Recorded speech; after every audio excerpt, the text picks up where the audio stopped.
We're here in Kansas City at the National World War I Museum and Memorial. World War I is kind of a crossroads when you talk about military history with weapons. Things like hand-to-hand combat and close-knit quarters, and think about a revolver, and again, this is real stuff. I can't imagine what this has seen and where this has been. This is something that drastically changes the way combat will take place. Now, I'm standing next to a British torpedo that would have been on one of their battleships. A howitzer is going to be able to shoot up to really 4.5 miles. And as you can see the devastation around me, you really start getting a feel for what one shell can do to an area. By 1917, there will be over 35,000 miles of trenches across the western front of this war.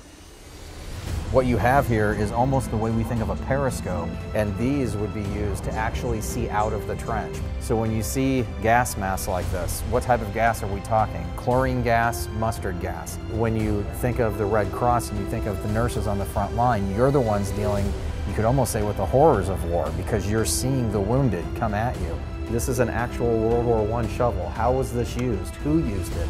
What were they thinking as they dug? It really brings home the horrors of war and how World War I was not only devastation, but devastation on a massive scale. It's something the world had never really seen before. This one flower, this one poppy, represents 1,000 combatant deaths on the Western Front. There are 9,000 total poppies in this field, representing the 9 million combatant deaths of World War I. Think about the soldier that's sitting in the trench, either waiting to be attacked, possibly waiting to attack, and then at the same time living in conditions like that. But when all of this was dedicated, this was to honor that great war, that war to end all wars which had occurred. And the fact that all 5 of the Allied commanders came to dedicate the spot before any of this was actually constructed, that tells you the importance to them and the importance to really everyone at the time period to dedicate a spot here in Kansas City to honor those who fought and died in the Great War.